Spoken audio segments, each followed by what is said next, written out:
Hi everyone, I'm Mike and this is the Sunday Art Show. Each week I post a video which is either an art tutorial, a real-time demo or a plein air adventure, and sometimes I just combine all three of those. I paint a wide range of subjects including animals, landscapes, seascapes, people including portraits, and I use a reasonably wide range of media too, including acrylic, interactive acrylic, marker pens, biro, watercolor and ink tints. And again, sometimes I just combine all of those materials together as well. I even include the occasional adventure into the surreal. So here's the star of today's show. This horse was grazing in a field near Starcross in Devon. And I actually filmed this footage back in May 2019. So my plan for today's video is a little bit different to normal. As you can see, I'm out here back in May 2019 sketching away with my mixed media paper, so it's just A4, just quite small, and a black Sharpie marker pen. And what I'm doing is just a quick gestural sketch. So if you're not familiar with the term gestural, my interpretation of that is to try and get a realistic version of a horse down on the page pretty quickly, definitely taking notice of the exact lines that the horse has. As he's grazing away there, you can sometimes see him still off in the distance to the left of the pad, but at the same time I'm letting my pen flow across the paper fairly quickly, and I'm not, how can I put it, I'm being careful, but I'm trying to be free at the same time. So it's a really lovely way to draw actually, and working in this way outdoors, it's so relaxing and peaceful. It's really, really good fun, something I've missed quite a bit recently, so I'm looking forward to being allowed to travel a little bit more in the near future, fingers crossed, if they continue to lift the lockdown rules in the UK as planned. We'll see how it goes. The point is, you can generate something and create something fairly lively fairly quickly, and then that's going to bring me to the experimental part of the video, which is kind of a new way of applying watercolor from my point of view anyway. So the normal way of depicting a horse in a landscape might be something like this. Not my best horse, but you get the idea. And then maybe there are some hills in the background and a tree, and then you've got the sky up here. So my thought is, well, I'm just going to take the landscape and rotate it 90 degrees. So here's my new picture frame. So the sky would be here, and then the land would be here. And if there is anything in the landscape like a tree, I would turn that on its side. But I'm not going to do a super realistic landscape. I'm just going to take colours inspired by the landscape in the original up here, use them to create an abstraction of the landscape turned 90 degrees in the background, and then the horse itself I'll actually keep the right way up. That's my plan. We'll see how it goes. So in my rotated version of the landscape, the sky is going to be on the right. So pure ultramarine blue.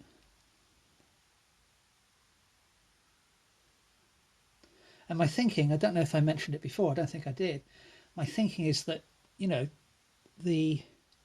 normally I would paint the sky with horizontal brush strokes, but because I've turned the thing on its side, then I'm going to switch to vertical brush strokes. So now I'm coming in with some cerulean.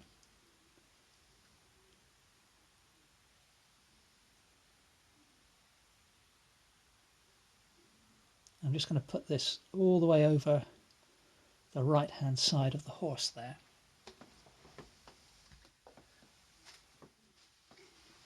But then just going to lift off a bit of that with a paper towel.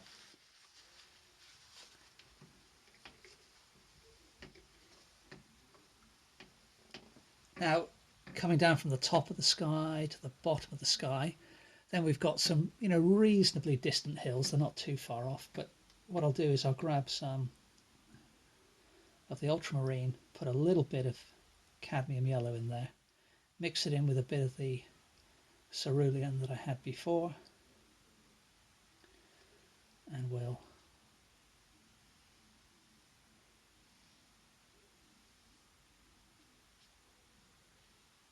got a little thread there or something. Let's get rid of that.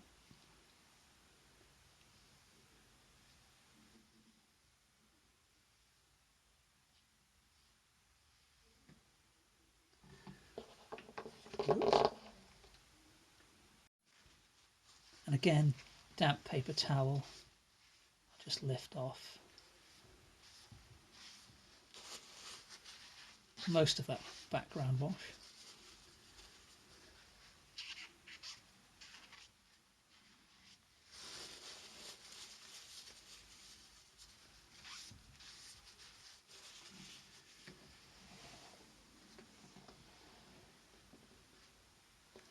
So as we come down further into the foreground, let's go a bit more yellow with our green.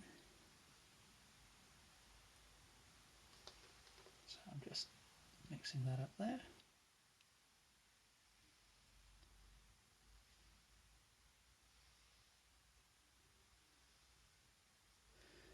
And then I'm going to go almost pure yellow.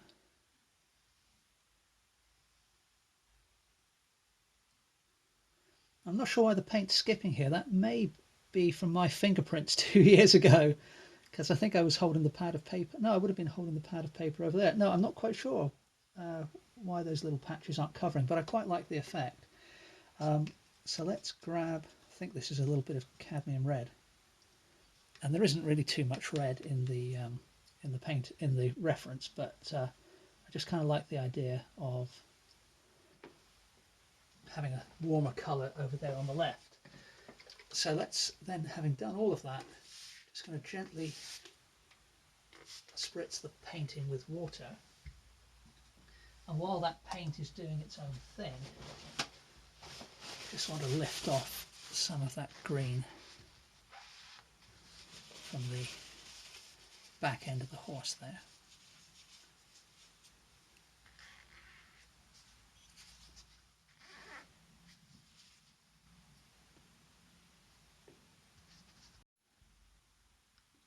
And then while that's, drying and running down the paper, I'm just going to grab a little bit more of the cad yellow, a bit of the ultramarine blue, and perhaps a touch of the cad red that I had. And I'm just going to imagine, well, what if there were little trees off on the horizon or dotted around this field? I'm not going to paint the trees, but I just want to put a little bit of variation into this striped pattern that I've got.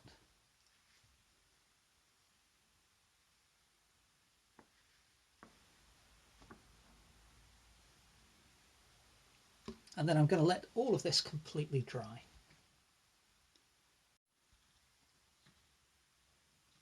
All right, well, it's pretty much dry now, the background. So the reference I don't have this exact pose, the footage, the video footage, the horse is too far away.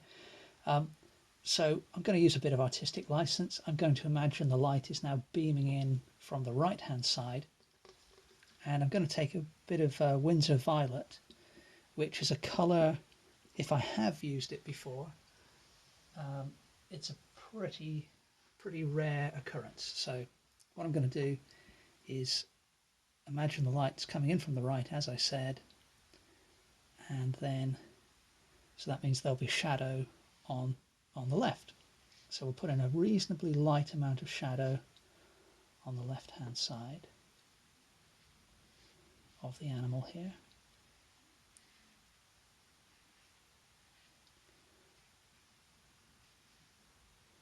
And then I'll imagine, there's a cast shadow as well. So let's think, well, it's going to be going this way, then off the bottom of this leg, and over here, and over here as well. And then as the nose comes towards the ground, perhaps there's a little bit of a gap between the cast shadow and the nose. And then obviously the body will kind of block out. So, or the shadow due to the body will kind of block out there. So we've started to create a sense of light now. And let's just put a little touch of that same colour on that ear.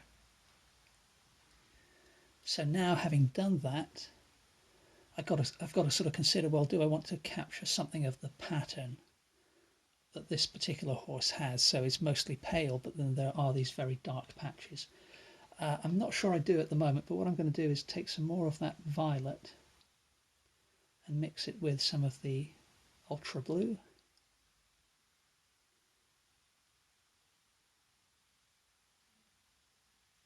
And let's add some darker shadows. So in the ear there,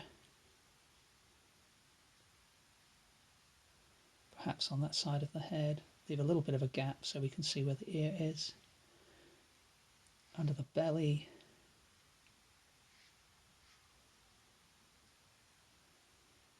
so typically this distant rear leg, in my experience, would be in quite dark shadow up near the top, but then there's perhaps a bit of light catching it on the right hand side, so we will darken the left. I've got a little bit of a run there, but that's life with watercolor. You know, you've just got to let it do its own thing. We'll darken this side and the tail.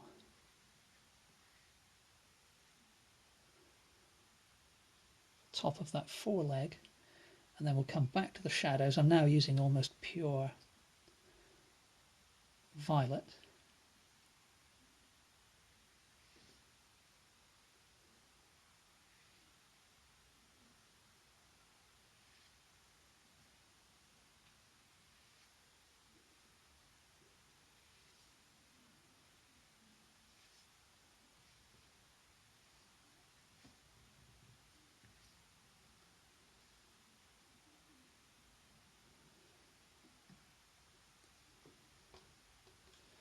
And we'll let that dry, I think. So while that paint's drying, I just wanted to chat to you about how to find your own style. People quite often ask me, I'm not sure how to find, my own style. How do you go about it? So the first tip is really you just want to start playing a bit. So for example, this is a rather less than flattering sketch of the radio DJ Annie McManus.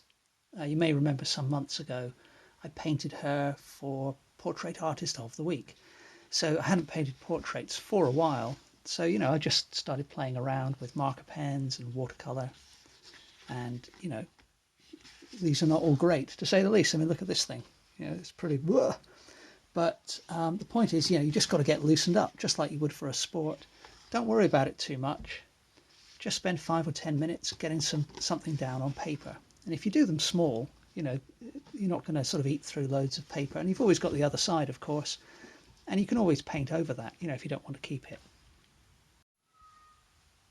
Then my next tip would be just look around you for inspiration. So I just took a photograph of this. This is in the village where my dad lives. It's a pretty bad sketch, to be honest with you, but nevertheless, it gets you kind of working away. This is just from my imagination, inspired by our pet cat. Doesn't really look like our cat, but again, just gets the old arm going. This is a rather poor portrait of my dad when he fell asleep in the chair the other day. The arms are way too short. But again, this is just a quick sketch with biro and Inktense. So the thing is, you mustn't be too concerned about, trying to do a wonderful work of art each time. Just give it a go. So here is another sketch of from using Sharpie marker pen of the horse grazing from that same trip that you'll see elsewhere in the video. So then when you've done that, then you can say, okay, well, I've been playing around a bit. Let's just let's put a little bit more effort in. So I think I showed you this in a video previously, but here are some belted Galloway cattle. So I'm still experimenting, but I'm spending a little bit more time, getting the lines right. And I'm just experimenting more with color now. Okay, so you don't have to stick to the same subject. You can play around with different subjects and just gradually refine your working style. So here, for example, this belted Galloway is almost completely red. Looks kind of sinister, But, you know, if I'd laboured over that for hours and hours, I might not have been willing to try that idea. And then as you work away, some of them, like this one's pretty much a finished, you know, it's a small painting, but it's pretty much a finished illustration. And here we've got another one, you know, where I'm you know, exploring different colours and using a multitude of colours to get different blacks, basically. Okay, so you can vary the amount that you work up your subject. So, for example, this street scene is very, very loose, but it kind of conjures up a memory for me. And then you sort of think to yourself, well, hang on, what if I put some cattle in the street? Okay, so there's an idea straight away. You've got a street scene, you've got people around, and you've got cattle. So I've been doing some surreal belted Galloway cow paintings of late. You know, that's one of the series I'm working on at the moment. So there's another little idea. And then maybe, you know, I'm not particularly inspired by desk lamps, but I happen to, this one was also at my dad's the other day. So this is biro and ink tents. And the important thing is to repeatedly go through the practice of looking at your subject and seeing what's actually there, and just, you know, trying to be free and, you know, create a little sketch. So now I'm thinking, okay, well, this is I think it's quite a pleasant little study of the desk lamp. But now I'm starting to think, okay, well, what if I put some little miniature cattle in around this lampshade? Around the base of the lamp. That would be kind of a really weird and unique image, and I may actually end up doing that now that I've said it. So you do all of those studies, you know, enjoy the experimentation, enjoy the I was going to say the journey, but that's a bit of a cliche, isn't it, these days? So enjoy what you do, have fun, don't spend too much time, and then take that bundle of thoughts, and what you do now is you put them away. Okay, so, there's a drawing on the back, but that's meant to be a blank. But anyway, you get the idea. You put them away, don't look at them for like a month, and then go digging back through your folder. And when you go digging through your folder, you know, if you've been doing this type of thing for, you know, for a few months and you've been painting regularly, then maybe you come across something that you can use in an unforeseen way. So, for example, this is a painting. This is quite a bit larger than the little sketches I just showed you, but you can see it's a sailing boat. This is actually out on the River Exe, I think, or perhaps on the Exe estuary, I think. And I couldn't quite work out what to do with this. I was, you know, toying with putting a couple of people in the boat. But now I'm sort of thinking, well, you know, maybe I could put some cattle in the boat, a belted Galloway cow, in keeping with my surreal series of paintings of belted Galloway cattle. And, you know, you may be listening to this and thinking, what are you thinking, Mike? You know, putting a cow in a little sailing boat. And you are absolutely entitled to feel that way. You know, that's the joy of art. But the point is, in terms of finding your own style, when you go back through your folders, you can pick out the bits that you like. And then you can think, oh, I can do a little series, and maybe just start with a series of 3 paintings and so on. And anyway, that's basically the way I develop my style. I play, I try out different ideas, and then I just pick the ones that I like, having put things away so that I have time to reflect on them and maybe use them in new ways. So here's the finished painting. And obviously this is just a quick little experiment, but you know, we can see we've got some nice bleeding of colour in the shadows here. So in the future, if I'm painting cast shadows, you know, I may well use that underlying yellow with purple over the top. That would work really well. Same with the kind of orangey brown here. I got to try out the new violet colour that I haven't experimented with very much, and I really like that. That can produce some really powerful, cool colours.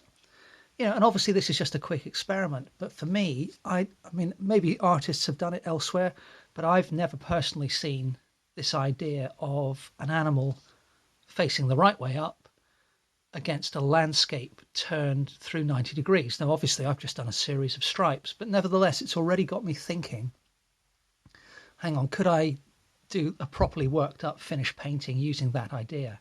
So we'll see what happens in the future. It may be that I never ever come back to these ideas, but the point is, have a bit of fun, be open-minded, try something new, and really you've got nothing to lose. So either way, I hope you enjoyed this little video, and if you're just starting out, I hope maybe it's given you a few tips on how to find your own creative style. Next week I'll be back with a longer real-time demo, so I hope to see you next Sunday for the next episode of the Sunday Art Show. Thanks very much for watching.